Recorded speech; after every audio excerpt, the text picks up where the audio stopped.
नमस्कार खमागणी सभी दोस्तों का स्वागत है आपके अपने प्लेटफॉर्म माइंड मैप पर। खुशी इस बात की है कि जो ट्रेंड बताया गया था मेरे द्वारा आप लोगों को, पैटर्न वही रहा है।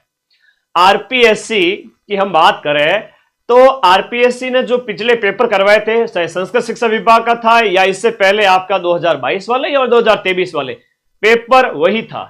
अब मैं बात करूं, मैं पेपर के प्रश्न को, जब भी मैं प्रथम दृष्टिया पेपर को जस्ट अभी 12 बजे ये पेपर छूटा है और आधा घंटे के अंदर अंदर सबसे पहले लाइव आया हूं, ठीक है।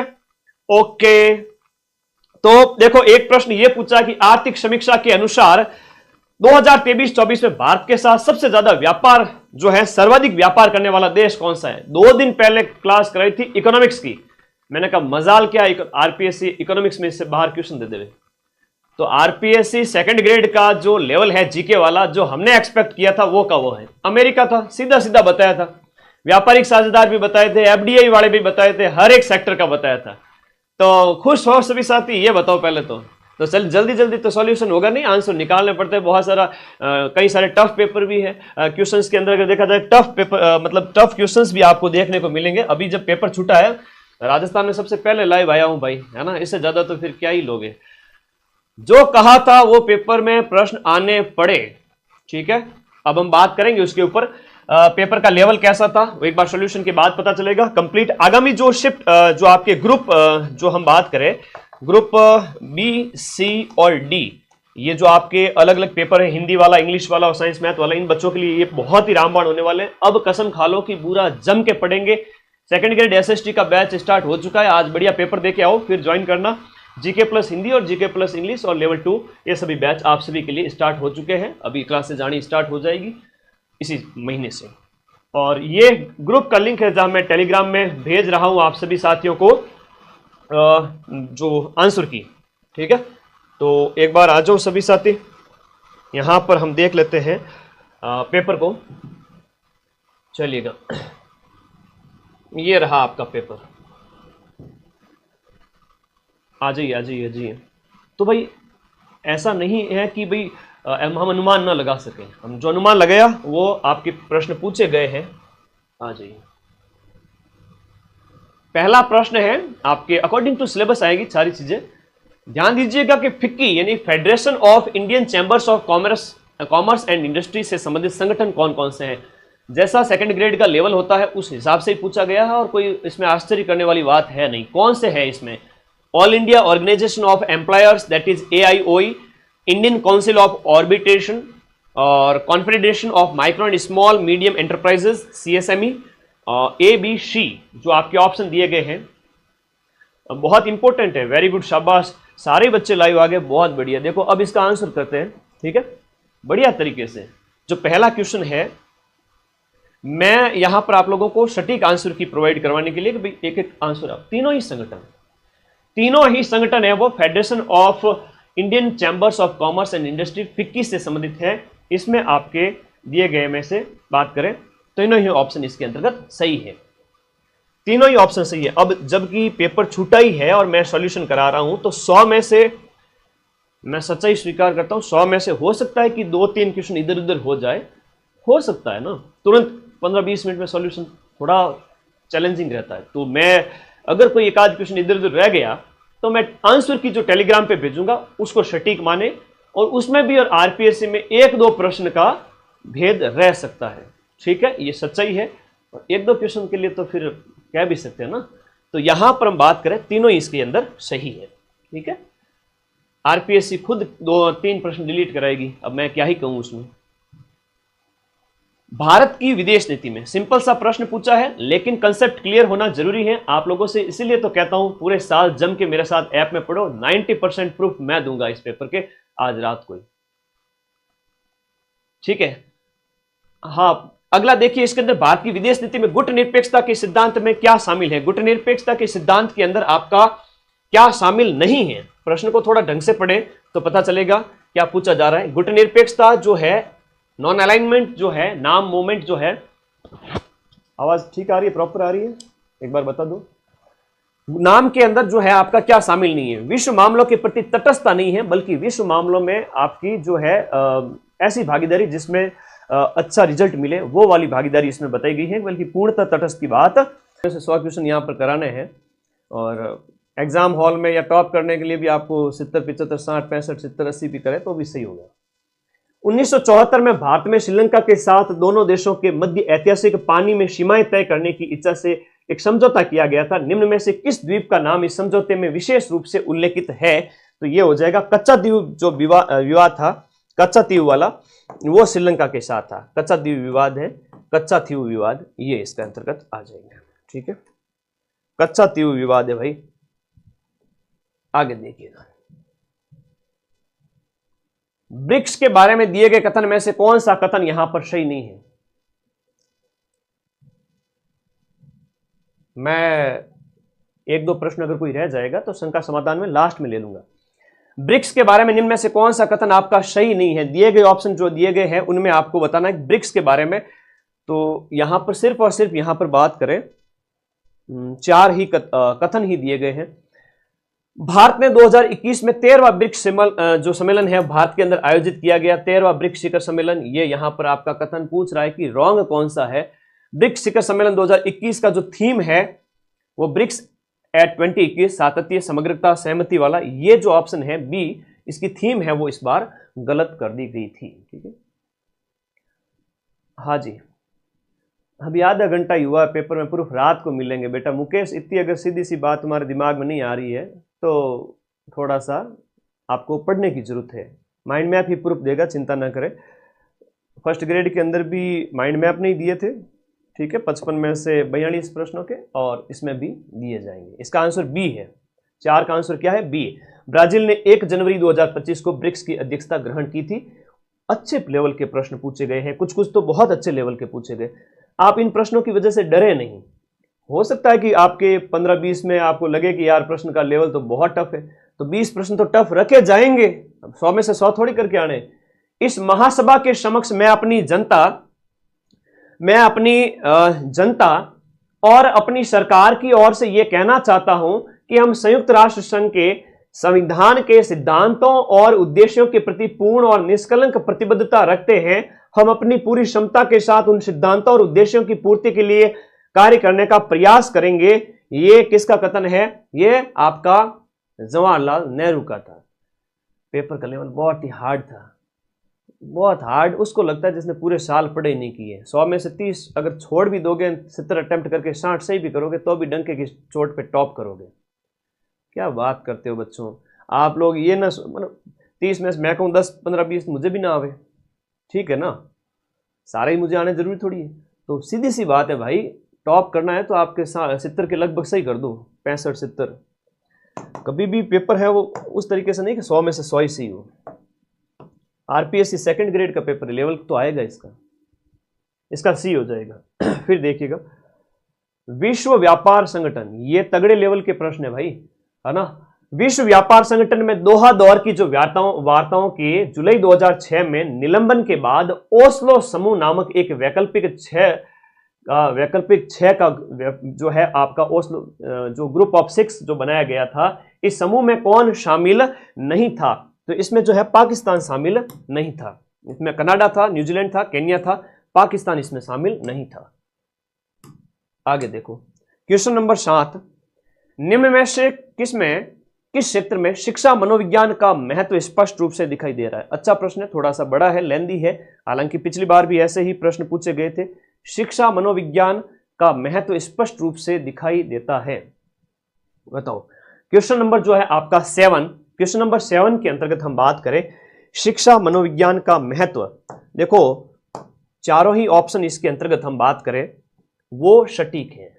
हाँ देखिएगा, निम्न में से किस क्षेत्र में शिक्षा मनोविज्ञान का महत्व स्पष्ट रूप से दिखाई देता है? विद्यार्थियों की विकासात्मक विशेषताओं के संदर्भ में। सीटें खाली जाती है आपको पता हो तो। विशेषताओं के संदर्भ में सीटें खाली जाती है आपको पता हो तो, ठीक है।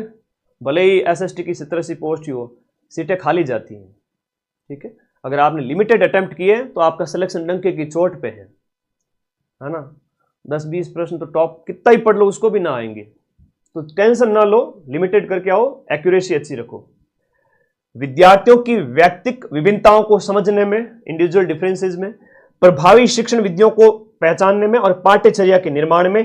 तो ऑप्शन नंबर जो आपका बी है इसके अंतर्गत राइट है। 7वें का क्या हो गया, बी हो गया। क्वेश्चन नंबर 8 की बात करें, शिक्षा मनोविज्ञान के क्षेत्र में, शिक्षा मनोविज्ञान के क्षेत्र को विभिन्न श्रेणियों के अंतर्गत वर्गीकृत किया जा सकता है। वृद्धि और विकास के ज्ञान को किस श्रेणी के अंतर्गत वर्गीकृत किया जाएगा, तो यह आपका अधिगमकर्ता के अंतर्गत आ जाएगा। इसका आंसर हो जाएगा सी आंसर। उसके बाद देखो, यही प्रश्न आने हैं कल वाले पेपर के अंदर, सेम टू सेम इसी पैटर्न पर आने वाले हैं, ध्यान रखिएगा, बढ़िया वाले हैं, ठीक है। प्रश्न कह रहा है कि आपका मूर्त संक्रियात्मक अवस्था में मूर्त तर्क तब संभव होता है जब बालक संक्रिया का बोध करते हैं। संक्रियाएं वे शक्तिशाली नियमों का समुच्चय है जो सूचनाओं का एक विचार से दूसरे विचार में स्थानांतरित करती है। तो हमारे साइकोलॉजी वाले गुरुजी ने जो आंसर की भेजी है उसके अनुसार हमारा आंसर है इसके अंतर्गत आपका सी ऑप्शन, कि आपका यहां पर दिए गए में से ए और दो दोनों सही है, और इसकी सही व्याख्या भी कर रहा है, क्योंकि संक्रियात्मक अवस्था जो बताएगी ऊपर वाली उसकी व्याख्या कर रहा है, ठीक है। 10वां प्रश्न, कभी घबराओ मत, है ना, तुम लोग तो आते ही गुरुजी ये गुरुजी वो, थोड़ा सब्र रखो, पेशेंस रखो, आराम से मिलके सॉल्यूशन करेंगे, बढ़िया वाला, है ना। आप लोगों ने पूरे साल पढ़ाई की, मल्टीपल सब्जेक्ट है, तो मुझे भी देखना पड़ता है, कई सारी चीजें होती है, समझे इस बात को, ठीक है। हो सकता है 100 में 1-2 प्रश्न ऐसा हो जो बड़ा उलझाए हमें, तो पेशेंस, सारे सही करने जरूरी नहीं। फिर से कह रहा हूं, सीटें खाली जाती हैं, भले कितनी ही कम पोस्ट हो, सीटें खाली जाती हैं, ऐसा होता है आरपीएससी के साथ हमेशा, आरपीएससी के पेपर में। प्याजे के अनुसार संज्ञानात्मक विकास की किस अवस्था में बालक में भाषा का विकास है वो आपका ठीक प्रकार से आरंभ हो जाता है और भाषा अभिव्यक्ति का माध्यम बनने लगती है। भाषा है वो आपका अभिव्यक्ति का माध्यम बनने लगती है। ये किसके अंतर्गत है बताओ? ये है आपके पूर्व संक्रियात्मक अवस्था के अंतर्गत। किसमें है?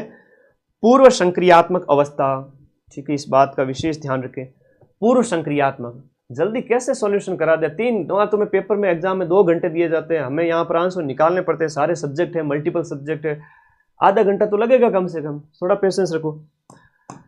मशीन थोड़ी है बेटा, अभी रॉन्ग आंसर करा के चले जाओगे तुम तो फिर आलोचना कर दोगे, गुरुजी आप तो बहुत रॉन्ग करा दिए, ये वो, मेरी तो इज्जत की बात है ना, समझो इस बात को। पूर्व संक्रियात्मक अवस्था, और वो भी राजस्थान में सबसे पहले लाइव है ना, किसी कोचिंग का भी देख लो, 12-12:30 बजे किसी का भी लाइव नहीं हुआ है। अगला प्रश्न नंबर जो 11 है आपके, कह रहा है कि कोहलबर्ग के संबंध में प्रश्न पूछा है कि कोहलबर्ग का जो नैतिक विकास का सिद्धांत है उसके अनुसार आत्म परिपूरक पारस्परिकता नैतिक विकास के किस चरण की विशेषता है? ये सामाजिक व्यवस्था संरक्षण उन्मुक्ता का जो है विशेषता है। प्रश्न नंबर जो 12 है वो देखिएगा, निम्नलिखित में से कौन व्यक्तित्व के जैव शारीरिक उपागम से संबंधित नहीं है? कौन सा विद्वान है वो जैव पारिस्थितिक इस उपागम से संबंधित नहीं है? तो ये हो जाएगा ऑलपोर्ट महोदय, ऑलपोर्ट हो जाएगा, 12 के अंदर ऑलपोर्ट हो जाएगा। क्वेश्चन नंबर आपका 13, क्वेश्चन नंबर 13, कुछ प्रश्न है वो बड़े भी पूछे हैं, कुछ मीडियम भी पूछे हैं, लेवल वही है जो पिछली बार था, लेवल वही है जो पिछली बार था, कोई चेंज नहीं है। अब आरपीएससी का ये लेवल 2 साल ऐसे ही रहेगा, अगले साल भी ऐसा ही आएगा। अल्बर्ट बांडुरा ने अपने अध्ययन में पाया कि अधिगम है वो वास्तविक प्रदर्शन, अधिगम जो है, एक तो ये थोड़ा इस पे यूज करना बोर्ड का थोड़ा कठिन काम रहता है। अधिगम वास्तविक प्रदर्शन एक प्रकार का सुप्त अधिगम के बिना भी हो सकता है। अल्बर्ट बांडुरा वाले में संज्ञानात्मक अधिगम, संज्ञानात्मक अधिगम, ठीक है, 13 में डी हो जाएगा। क्वेश्चन नंबर 14, अधिगम के बारे में सीधा सा कथन दिया गया है, एलिमिनेट करना है, अगर नहीं आए तो 5वां गोला भर देना, ठीक है। आप 20 प्रश्न छोड़ रहे हैं, 25 छोड़ रहे हैं, तो 5वां गोला भर के आओ, वरना 1/3 नेगेटिव कटेगा। अधिगम के बारे में कौन सा कथन सही है कह रहा है? तो अधिगम है वो परिपक्वता द्वारा व्यवहार परिवर्तन भी अधिगम कहलाता है। अधिगम व्यवहार में अपेक्षाकृत अस्थायी परिवर्तन होता है। अधिगम एक उत्पाद है ना कि प्रक्रिया है, तो कह रहा है कि सही है। तो अधिगम से मतलब है कि उन परिवर्तनों से जो अभ्यास एवं अनुभव के फलस्वरूप पैदा होते हैं, उत्पन्न होते हैं, ये बताया गया है। क्वेश्चन नंबर जो 15 है, सीधा सा 1 लाइनर ही पूछा है। क्वेश्चन नंबर आपका 15, शिक्षक अधिगमकर्ता की मानसिक तत्परता हेतु अनुदेशन कार्यों पर केंद्रित समस्यात्मक परिस्थिति का नाट्यकरण कर रहा है। शिक्षक 5E निर्मितवादी उपागम के अनुसार कौन से स्टेज के अंदर है? तो यह हो जाएगा संलग्न करना, आंसर ए। क्वेश्चन नंबर जो 16 है, एक शिक्षक कक्षा में देखता है कि एक बच्चा स्थानिक बुद्धि में तेज है, एक बच्चा स्थानिक बुद्धि में तेज है, इस बच्चे के अधिगम को सबसे अच्छी तरह कौन सी गतिविधि सहारा देगी? तो ये हो जाएगी आपका त्रिआयामी मॉडल। इसका हो जाएगा त्रिआयामी मॉडल का अभिकल्पन। कोई टेंशन ना लेना, आरपीएससी ने 2-2 मौके दिए, अगले साल और मेला भरेगा 6,500 पदों का। टेंशन ही ना लेनी किसी भी बात की। क्वेश्चन नंबर जो 17 है, पूछ रहा है आपका यहां पर व्यक्तित्व कारक प्रश्नावली के संदर्भ में निम्नलिखित में से कौन सा कथन आपका सही नहीं है? तो ये शील गुण उपागम पर आधारित है। इसका आंसर ए हो जाएगा। जो बीत गया सो बीत गया, अब आगे का सुधार लो। एसएसटी के पेपर में भूल जाओ इन चीजों को, ठीक है। पूरे साल जम के पढ़ो, बढ़िया होगा। तो शील गुण उपागम पर आधारित है, ए आंसर इसका हो जाएगा, ठीक है।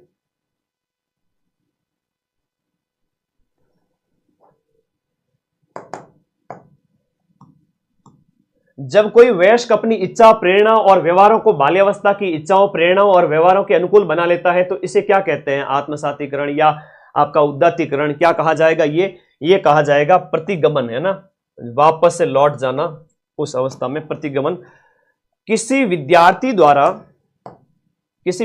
द्वारा अपनी समस्या के संबंध में परिकल्पना बनाने संबंधी जो मानसिक प्रक्रिया है वो स्टर्नबर्ग के त्रितंत्रीय बुद्धि सिद्धांत के अनुसार कौन से घटक के अंतर्गत सम्मिलित होती है? तो ये होती है आपका मेटा घटक हो जाएगा। और साइकोलॉजी गुरुजी ने बहुत बढ़िया क्लास ली थी, मैं तो उनको भी बहुत बहुत थैंक यू उनका कि आपको PYQ करवा दिए 300, ठीक है, ओके। अगला प्रश्न, क्वेश्चन नंबर जो आपका 20 है, निम्नलिखित में से शिक्षक के द्वारा किया गया कौन सा कार्य व्यक्तिगत भिन्नता के महत्व को इंगित नहीं करता है? हमेशा प्रश्न को अच्छे से पढ़ो, लास्ट वाला गलत ना हो। कौन सा व्यक्तिगत भिन्नता के इंपोर्टेंस को इंगित नहीं करता है? सभी के लिए समान निष्पादन का स्तर तय करना। 20 में ए हो जाएगा, 20 में ए हो जाएगा। क्वेश्चन नंबर जो 21 है, पीयूष के पास दूसरों की भावनाओं को प्रबंधित करने का कौशल है और यह अवलोकन संवेगात्मक बुद्धि के किस घटक को इंगित करता है? तो इसका आंसर हो जाएगा अंतर्व्यक्तिक, है ना। इसका आंसर क्या हो जाएगा? अंतर्व्यक्तिक प्रबंधन। अगला देखो भाई, साइकोलॉजी पढ़ी है तो फल जरूर मिलेगा। आगे देखो, कीर्ति हमेशा बैडमिंटन में उत्साह महसूस करती है और चुनौतियों का सामना करती है। वह एक टूर्नामेंट में भाग ले रही थी, किंतु जैसे ही उसने खेलना शुरू किया उसके बाएं पैर में ऐंठन होने की वजह से दर्द परेशानी के बावजूद वो खेल खत्म करने में कामयाब रही और जीत गई। ये है आपका द्वितीयक, है ना। किस प्रकार की अभिप्रेरणा है? ये आपकी द्वितीयक हो जाएगी। कौन सी हो जाएगी? द्वितीयक हो जाएगी। जो एग्जाम जिस लेवल का है वैसा ही पेपर आएगा, चिंता न करें। सेकंड ग्रेड का वही लेवल ट्रेंड चल रहा है जो पिछले 2-3 साल से चला आ रहा है। मैं इसमें कोई ऐसा वीडियो नहीं बनाऊंगा कि इस बार ट्रेंड नया चेंज हो गया, वैसा ही है। आगे देखो, क्वेश्चन नंबर 23 कह रहा है कि एक अर्जित अभिप्रेरणा जिससे प्रेरित होकर के बालक अपने कार्य को इस ढंग से करता है कि उसे अधिक से अधिक सफलता मिल सके, उसे ज्यादा से ज्यादा सफलता मिल सके। ये क्वेश्चन नंबर जो आपका 23 है, इसका आंसर हो जाएगा उपलब्धि अभिप्रेरणा। उपलब्धि अभिप्रेरणा, है ना। बाकी वालों के आंसर बाद में आएंगे हमारे को देख करके, ठीक है ना। जितने भी तुम सूरमाओं के नाम सुनते हो वो 2-3 घंटे बाद जागेंगे, ठीक है ना। तो बेटा चैलेंज होता है, माइंड में अब सबसे पहले आता है, ठीक है। आंसर की PDF टेलीग्राम ग्रुप में मिल जाएगी, लिंक इसी वीडियो के नीचे लिखा हुआ है, चले जाओ वहां पर। PDF मिल जाएगी, टेलीग्राम ज्वाइन करो फटाफट। अगला प्रश्न, निम्नलिखित में से पूछ रहा है आपका, निम्नलिखित में से कौन सा प्रावधान प्रतिभाशाली बच्चों की शिक्षा के लिए उपयोगी है? प्रतिभाशाली बच्चों की शिक्षा के लिए कौन सा प्रावधान है वो आपका उपयोगी है? तो केवल A, B और C होगा। इसके अंतर्गत क्या होगा? केवल A, B और C होगा। केवल A, B और C होगा। आ जाओ, ये देखो लिंक दिया हुआ ब्लैक कलर की पट्टी में टेलीग्राम ग्रुप का, है ना। हाँ, जाओ फटाफट टेलीग्राम ग्रुप में। तो इसमें A, B और C होगा। ये भी कई बार बताना पड़ता भाई, टेलीग्राम में चले जाओ, टेलीग्राम में चले जाओ।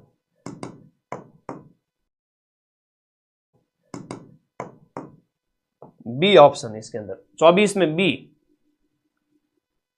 24 में, अच्छा A, B, C कहा ना मैंने, A ऑप्शन के अंदर A ऑप्शन होगा भाई, ठीक है। A option, A, B, C, A option. 25वां प्रश्न, बड़े प्रश्न है, थोड़ा पढ़ने में गलती ना करें। एक ही चीज है यहां पर, तो पेपर थोड़ा सा लेंदी भी है, पिछली बार की तरह। पेपर लेंदी भी है सर, फटाफट करा दो। ए बच्ची ने समझाओ, फटाफट कौन नहीं हुआ बेटा, सेकंड ग्रेड में एक स्तर होता है, लेवल होता है, फटाफट तो मैगी बनती है, खा लो फटाफट। हाँ, बातें आती है तुम लोगों को। आधे घंटे के अंदर सारे आंसर हमने कोशिश की है राजस्थान में सबसे पहले सटीक आंसर की। 25वां जो क्वेश्चन आपसे पूछ रहा है कि निम्नलिखित में से, बस यही तो असफलता का मुख्य कारण है कि हम जल्दबाजी कर देते हैं। फटाफट करा दो सर। निम्न में से किसी व्यक्ति के लिए निम्न में से कौन सा किसी व्यक्ति के दृष्टिकोण यानी अभिवृत्ति में परिवर्तन लाने के लिए उपयुक्त नहीं है? अभिवृत्ति में आपका ए हो जाएगा, उसकी अभिवृत्ति और विश्वासों से संबंधित जन प्रतिबद्धता अतिरिक्त सूचनाओं द्वारा उसकी अभिवृत्ति में अधिक परिवर्तन लाती है। ये ऑप्शन इसके अंतर्गत सही है। ठीक है, उसके बाद देखिएगा, कठिन वो बच्चे बता रहे होंगे कि जिन्होंने सिलेबस पूरा नहीं पढ़ा पूरे साल, तो बेटा पूरा पेपर ही कठिन लगेगा। यहां देखिएगा, वह अभिप्रेरक शक्ति जो हमारे ध्यान को आकर्षित कर उसे किसी वस्तु, उद्दीपन या कार्य विशेष के संपादन में बराबर बनाए रखकर हमें वांछित उद्देश्य की पूर्ति में सहयोग प्रदान करती है, वो क्या कहलाती है? क्वेश्चन नंबर 26 का आंसर सी हो जाएगा, इसे रुचि कहेंगे। क्वेश्चन नंबर जो आपका 27 है, तो राजस्थान की ज्योग्राफी वगैरह से पूछ लिया है, अच्छे प्रश्न है जीके के, जिनको आप बेहतर कर सकते हैं। यहां पर देखिएगा, हम बात करें जो धोकड़ा के पलास के वृक्ष है, धोकड़ा, पलास, तेंदु और शेमल के पेड़ है, वो मिश्रित पतझड़ वन है। हम मैं यहाँ फास्ट चल सकता हूं क्योंकि पहले लेंदी क्वेश्चन थे, अभी सीधे सिंपल क्वेश्चन है जीके वाले। 28 में हम बात करें, राज 171 और मोती, ये किसकी उन्नत किस्म है? ये बाजरा की, और अलवर में सर्वाधिक उत्पादन है, ध्यान रखना। 28 का हो गया आपका डी। हम 29वें क्वेश्चन की बात करें, अरावली के संबंध में निम्नलिखित कथनों के पढ़िए और बताइए अरावली के संबंध में कौन सा कथन यहां पर आपके दिए गए में से गलत है। अरावली की तुलना यूएसए के रॉकी पर्वत से की जाती है, ये विश्व के प्राचीनतम पर्वतों में से एक है, बिल्कुल सही है। 55 करोड़ है ना साल पुराना है, 650 मिलियन ईयर एगो, सही है। अवशिष्ट पहाड़ियों के रूप में, बिल्कुल बेचारी। रेजिड्यूल माउंटेन, अगली पारी के लिए याद रखना, रेजिड्यूल माउंटेन जिसे कहते हैं, ये इसका उदाहरण है। और प्री कैम्ब्रियन युग में से ये रॉकी वाला उदाहरण गलत है, याद रखिएगा। क्वेश्चन नंबर आपका जो 30, किस समूह में 40 सेंटीमीटर समवर्षा रेखा गुजरती है? तो शिखर नागौर, 40 सेंटीमीटर समवर्षा रेखा जो आपके शिखर नागौर और जालोर क्षेत्र से गुजरती है। निम्न में से कौन सी एक बनास की दाहिने तट की सहायक नदी है? राइट हैंड साइड से मिलने वाली सहायक नदी है वो आपकी बेड़च, बनास की सहायक बेड़च है, और याद रखिएगा बेड़च। उसके बाद में इसको सुमेलित करना है, आपका पर्यटन स्थल है, पर्यटन सिलेबस में था। देलवाड़ा है, आबू में है, नाकोड़ा बालोतरा में हो गया, रामेश्वर धाम सवाई माधो में, त्रिपुरा सुंदरी। बच्चे ने बिल्कुल सही बनाया है, एकदम बिल्कुल सही मैच किया है। ए के सामने उसका 3 आंसर आ जाएगा। ए के सामने 3 है दोनों ऑप्शन के अंदर, लेकिन 2 के सामने 1, 3 के सामने 4, 3 के सामने रामेश्वर धाम, इंपोर्टेंट याद करना, सवाई माधोपुर, और इस प्रकार से ए आंसर सही हो गया। त्रिपुरा सुंदरी आप मिलान कर लोगे तो डी के सामने वैसे भी 2 होगा, तो ये आंसर निकल करके आ गया। तो सुमेलन वाले प्रश्न गलत ना हो, ज्यादा से ज्यादा आप सही करें, उसको डरे नहीं। हो सकता है कि देखो, अभी ये कहूँगा 100 में से हकीकत बता दूं भाई, जीके के 10 प्रश्न में मुझे भी सोचना पड़े क्या है क्या नहीं है, मल्टीपल सब्जेक्ट है, तो सीधी सी बात है। यहाँ आप अगर 70 भी सही करते हो, 65 भी सही करते हो, टॉप करोगे। ठीक है राकेश बेटा, व्हाट्सएप कर दे, ठीक है।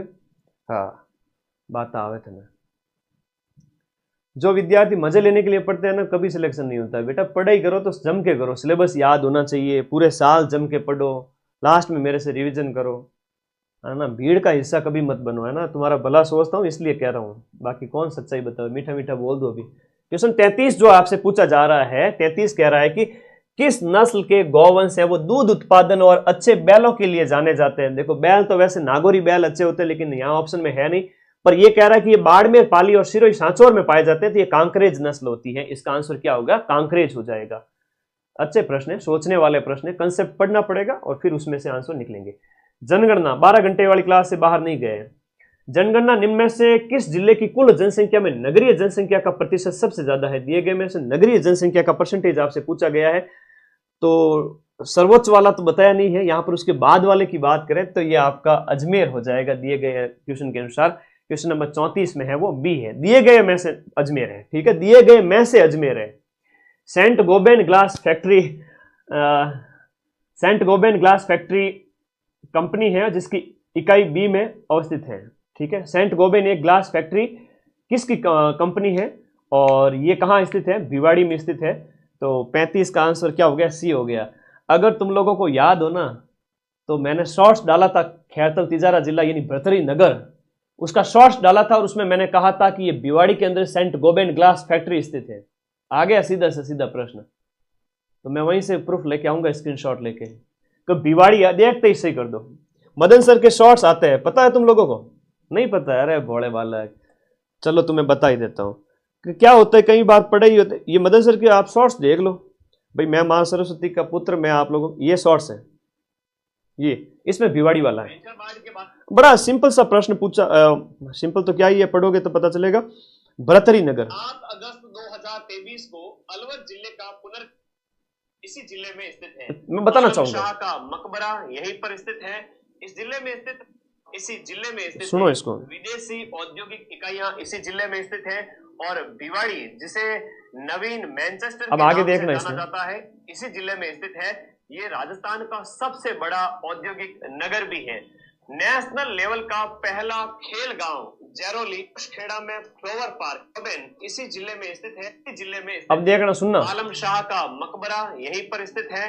इस जिले में स्थित खुशखेड़ा में फ्लोवर पार्क यानी कि पुष्प पार्क स्थापित किया गया है।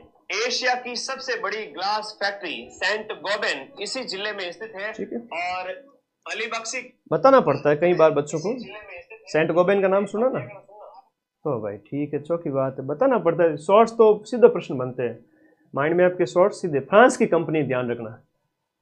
अगला प्रश्न देखिएगा, आपके विश्वास के लिए कई चीजें हैं जो मुझे बतानी पड़ती हैं, ताकि रज्जिल किस प्रत्याहार शाखा संबंधित है? आपके मंडोर के प्रत्याहार है, इसमें हो जाएगा बी ऑप्शन, मंडोर। रज्जिल है आपका, रज्जिल की बात करें तो हरिश्चंद्र का बेटा रज्जिल, भोगभट, 4 बेटे थे। चौहान वंश देखो, निम्नलिखित में से किस स्थान से चौहान संबंधित थे? जालोर के थे, नाडोल के थे, रणथंबोर के थे, लेकिन यहाँ नाडोल के नहीं थे। सॉरी, लोद्रवा, जो कि जैसलमेर लोद्रवा यहाँ जैन मंदिरों के लिए जाना जाता है। सुल्तान इल्तुतमिश ने जालोर अभियान के दौरान वहां का शासक कौन था? इल्तुतमिश का जो जालोर अभियान होता है उस समय वहां का जो शासक था वो कानरदेव प्रबंध के, हम पूछ रहे हैं कि इल्तुतमिश के जालोर अभियान के दौरान वहां का शासक कौन था, ये पूछ रहा है। देखो, इल्तुतमिश तो बहुत पहले हुआ। इल्तुतमिश की हम बात करें, देखो इल्तुतमिश तो आपका ऐबक, ये तो 13वीं शताब्दी की शुरुआत की बात है और इससे 200 साल बाद में हुआ है कानरदेव, है ना। तो ये पूछ रहा है कि आपका सुल्तान इल्तुतमिश के जालोर अभियान के समय, बड़ा प्यारा प्रश्न पूछा है, क्वेश्चन नंबर आपका 38 के अंदर, है ना। बड़ा प्यारा प्रश्न पूछा है, इसका आंसर बताओ। बड़ा प्यारा प्रश्न पूछा है, इल्तुतमिश के जालोर अभियान के समय वहां का शासक कौन था, बताओ। 200 साल पहले की बात कही जा रही है, आप इसको अलाउद्दीन खिलजी से मत जोड़ के देखना, अलाउद्दीन खिलजी से जोड़ करके मत देखना। इल्तुतमिश का जालोर अभियान, ये पीवाईक्यू का प्रश्न है, फिर से कह रहा हूं, ये पीवाईक्यू का प्रश्न है, सीधा सीधा प्रश्न है, उदय सिंह होगा इसका आंसर। ये पीवाईक्यू का प्रश्न है, राजस्थान रामबाण जो बुक है ना उसमें मिल जाएगा आपको, ठीक है। अपनी जो राजस्थान रामबाण में जो बताया है उसमें ये मिल जाएंगे प्रश्न। ये राजस्थान जीके की बुक आप अपने पास रखें, पीवाईक्यू में पूछा गया था। उदय सिंह इसका आंसर है। क्या आंसर है? उदय सिंह, ये आंसर। भील जनजाति में पाल क्या है? भीलों का जो पाल है वो क्या है, बताओ। भीलों के अंदर जो पाल होता है वो क्या है? पाल है वो आपके क्या है? भीलों के गांव का ग्रुप है, भीलों के जो गांव है वो आपके पाल कहलाते हैं। क्वेश्चन नंबर आपके 40, निम्नलिखित में से चित्रित धूसर मृदभांड संस्कृति का जो पूरा अवशेष है वो कौन सा है? वो बैराठ। चित्रित धूसर मृदभांड आपके कहां पर देखने को मिलते हैं? बैराठ या आहड़ के अंदर। क्वेश्चन नंबर जो 40 है उसका आंसर बताओ। क्वेश्चन नंबर 40, चित्रित धूसर वाला, चित्रित धूसर मृदभांड बैराठ या आहड़? चित्रित धूसर, बताओ बताओ बताओ।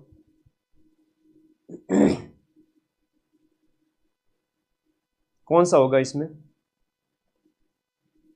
गणेश्वर बता रहे, अलग अलग आंसर आ रहा है आपके, मिले जुले आंसर। चित्रित दूसर का, तो चित्रित दूसर का ये भी एक PYQ है, ठीक है। चित्रित दूसर की बात करें, बड़ा सिंपल सा क्वेश्चन तो हम कह नहीं कहेंगे हर बार, तो क्यों सिंपल कहे, एक अच्छा प्रश्न है, अच्छा प्रश्न है भाई। बताओ, उत्तर वैदिक काल।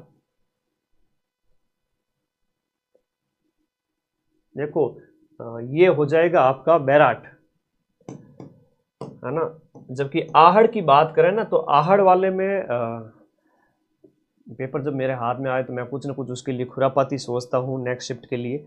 जब बैराट की बात करें तो वहां पर इसका हो जाएगा, और आहड़ में काले और लाल हो जाएगा। आहड़ में क्या हो जाएगा, ब्लैक एंड रेड, इसमें हो जाएगा, ठीक है। गैरिक मृद बांड वाला वो प्रश्न भी आया था फर्स्ट ग्रेड के अंदर, ठीक है। वो यहां था, वो फर्स्ट ग्रेड में आया था। आहड़ संस्कृति से संबंधित पूरा स्थल आपका कौन सा नहीं है, ये आपसे कह रहा है क्वेश्चन नंबर 41। देखो कई सारे प्रश्न ऐसे हैं जहां पर हमें सोचना पड़ेगा, इसलिए पेपर का सॉल्यूशन आपको आराम से हम कर रहे हैं। आहड़ संस्कृति से संबंधित पूरा स्थल कौन सा है, क्वेश्चन नंबर आपका 41। आहड़ संस्कृति से संबंधित पूरा स्थल कौन सा नहीं है, बालाथल है, गिलुंड है, ओजियाना भीलवाड़ा हो गया, बागोर की सभ्यता इससे संबंधित नहीं है। आहड़ जो आपके ताम्र पाषाणिक संस्कृति से संबंधित, बागोर आदिम सभ्यता का पालना। क्वेश्चन नंबर आपका 42। जयपुर प्रजामंडल को वैधानिक मान्यता दिलाने के लिए फरवरी 1939 में किसके नेतृत्व में सविनय अवज्ञा आंदोलन चलाया गया था, तो यह चलाया गया था आपके जमनालाल जी बजाज के नेतृत्व में। किसके नेतृत्व में, जमनालाल जी बजाज। डी ऑप्शन इसके अंतर्गत राइट हो जाएगा, डी ऑप्शन। उसके बाद देखो, निम्न में से किसने करमचंद पंवार को अजमेर, पर्वत सरोवर, बनेड़ा जो परगने हैं वो जागीर में दिए थे। करमचंद जी पंवार को चंद्रसेन, राय सिंह, सांगा या फिर आपका महाराणा प्रताप, तो इसके अंदर आएंगे आपके सांगा के समय में, महाराणा सांगा के समय में। Question number 44। 1565 में मुगलों ने रानीसर की लड़ाई निम्न में से किस शासक, मुगलों से रानीसर की लड़ाई किस शासक ने लड़ी थी। ट्रेडिशनल क्वेश्चन जो पूछे जा रहे हैं वो नहीं आएंगे, ट्रेडिशनल प्रश्न नहीं आएंगे, थोड़ा सा और डीप पढ़ना पड़ेगा, पूरे साल जम के पढ़ना पड़ेगा, नोट्स जो हम आपको पढ़ाते हैं वो वाले, ठीक है। वो सांगा हो गया उसके अंदर। इसका आंसर बताइए, रानीसर की जो लड़ाई है वो आपके राव चंद्रसेन, इसका आंसर क्या होगा, राव चंद्रसेन। कुछ ऐसी ऐतिहासिक लड़ाइयां जो आप अमूमन नहीं पढ़ते हो और पूछी जाती हैं, आज का ट्रेंड यही है नया कि नए नए प्रश्न, कुछ प्रश्न तो नए आएंगे।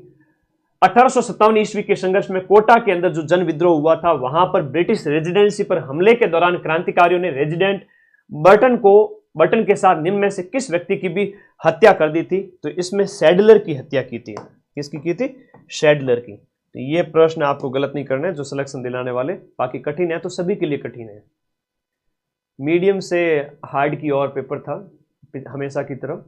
लोक देवताओं का जो समूह दिया गया है, लोक देवताओं का जो ग्रुप दिया गया यहां पर, इसके अकॉर्डिंग बताइएगा। मैंने ये प्रश्न तो मेरा फेवरेट क्वेश्चन है जो मैं बार बार कहता हूं कि लोक देवताओं का वंश है वो आपसे पूछा जाता है हमेशा, कि आपके गोगा जी हैं तो आपके शाकंभरी के चौहान जहां पर हैं वहां पर हम चूरू वगैरह क्षेत्र में कहेंगे चौहान है। रामदेव जी को तंवर वंशी राजपूत कहेंगे। हड़बू जी मारवाड़ में हैं तो आपके राठौड़ हो जाएंगे, हड़बू जी राठौड़।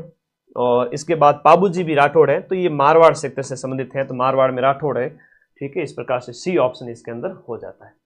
Question number 47। प्रजामंडल आंदोलन में बीकानेर राज्य प्रजा परिषद की स्थापना, ये तो सारे जीके के प्रश्न में प्रूफ आपको दे ही दूंगा, टेंशन ना ले। बीकानेर राज्य प्रजा परिषद की जो स्थापना है वो आपके फेवरेट क्वेश्चन है, परिषद वाला प्रश्न पूछा जाता है 1942 के अंदर, पीवाईक्यू में से भी काफी रिपीट हुए हैं। मोतीलाल तेजावत के द्वारा भीलों की जो 21 सूत्री मांग है उसको किस शीर्षक के साथ प्रस्तुत किया गया था, मेवाड़ की पुकार नाम दिया गया था, मेवाड़ पुकार। मोतीलाल तेजावत से संबंधित पूछा है तो अगली स्टेप में माणिकलाल वर्मा की संबंधित पंचीड़ा गीत पूछा जाएगा, माणिकलाल वर्मा का मेवाड़ का वर्तमान शासक जो हड़बुजी सांखला थे, बिल्कुल जिनकी बैंगटी धाम है। राठौड़ और मारवाड़ में राठौड़ है तो पाबूजी राठौड़ करना, हड़बुजी सांखला, बिल्कुल सही है। आगे देखिएगा नेक्स्ट, यहां पर मेवाड़ पुकार हो जाएगा। क्वेश्चन नंबर जो आपका 49 है, क्वेश्चन नंबर 49 है, निम्नलिखित में से मत्स्य संघ के किस व्यक्ति को हीरालाल शास्त्री के नेतृत्व में गठित जो आपका वृहत राजस्थान के मंत्रिमंडल में शामिल किया गया था? मत्स्य संघ के अंतर्गत हीरालाल शास्त्री के नेतृत्व में जो गठित वृहत राजस्थान के मंत्रिमंडल में मत्स्य संघ के कौन से व्यक्ति को वृहत राजस्थान के मंत्रिमंडल में एकीकरण का जो चौथा चरण है उसके संबंधित कहा जा रहा है? तो हीरालाल शास्त्री के साथ में यहां शामिल किया गया था किसको? बाबू शोभाराम जी को। ये आपका यहां पर आंसर ये हो जाएगा। ठीक है, ओके। अगला देखिएगा, दधिमती माता का जो मेला है, दधिमती माता का जो मेला है ये गोठ मांगलोद, दधिमती माता का मेला है वो आपका गोठ मांगलोद में लगता है। पुत्र के जन्म के 10वें दिन रिवाज को किस तौर पे मनाया जाता है? झड़ूला, दसोटन, ढूंढ या जामना? दिए गए क्वेश्चन के अनुसार क्वेश्चन नंबर आपका 51 देखिएगा, 51 देखिएगा। हाँ, क्वेश्चन नंबर 51, 10 नाम से पता चल रहा है। झड़ूला तो जो बाल जो उसके हटाए जाते हैं 1-2 वर्ष के बाद में वो है। ढूंढ तो जो पहला त्योहार जो होली के अवसर पर, यहाँ 10 टन नाम से पता चल रहा है। क्वेश्चन नंबर जो आपका 53 है, नाहरगढ़ इसका आंसर है। ठीक है, हाँ जी, नाहरगढ़ इसका आंसर, नाहरगढ़।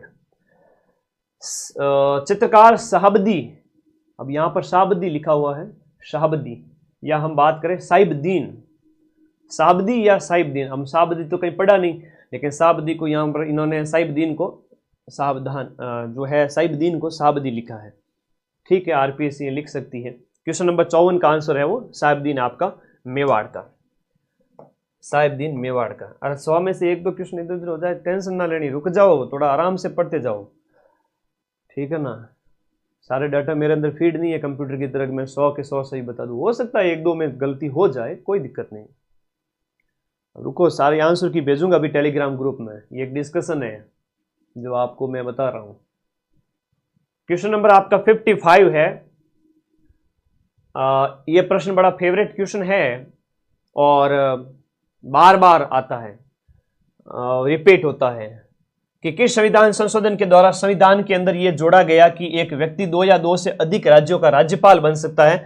7वां कॉन्स्टिट्यूशनल अमेंडमेंट होता है 1956 के अंदर, ये आपके इसके तहत याद रखिएगा। क्वेश्चन नंबर 56, लोक गीतों में कौन से विवाह के अवसर पर गाए जाते हैं? विवाह के अवसर पर जो गाए जाने वाले लोकगीत हैं, विवाह के अवसर पर, तो विवाह में जला जो डेरा देखने जाते समय, परिणीत गाए जाते हैं, शीठने जो एक अश्लील गाली गीत होता है जो शेखावाटी क्षेत्र के अंदर विशेष रूप से, ठीक है, और शीठने, और ये भी एक बार प्रश्न पूछ लिया था पेपर के अंदर। जला तो हर बार पेपर में पूछा जाता है। बारात का जो डेरा देखने जाते समय है ना, बारात आती है उसका डेरा देखने जाते समय, और गोरबंद है तो गायां चरावती, भैंसियां चरावती, गोरबंद गूंथी हसी, तो गोरबंद एक लोकगीत अन्य हो जाता है, लोक जीवन से संबंधित है। तो 1, 2 और 4 है, 1, 2 और 4 है। गोरबंद ऊंट का आभूषण भी होता है। राजविलास जो ग्रंथ है, सीधा सा प्रश्न, राजविलास ग्रंथ के जो लेखक हैं वो कौन है? मान कवि, वीरभाण, तेज कवि या केशवदास? तो राजविलास जो ग्रंथ है उसके लेखक कौन है? मान कवि। इसका आंसर हो जाएगा मान कवि। आंसर की सॉल्यूशन 2nd ग्रेड और 1st ग्रेड और आरएस प्री तगड़े लेवल होते हैं, अच्छे लेवल होते हैं। ठीक है, जहां सोचना भी पड़ता है और एकदम सटीक आंसर की भी। तो बेटा थोड़ा सा वक्त तो लगेगा, मुझे समझ में नहीं आता, विद्यार्थी है ना ऑनलाइन रहते, थोड़ा विनम्रता रखो बेटा, विद्या ददाती विनम्रता, थोड़ा समझा करो। एक साथ फटाफट सॉल्यूशन पॉसिबल नहीं है, फिर भी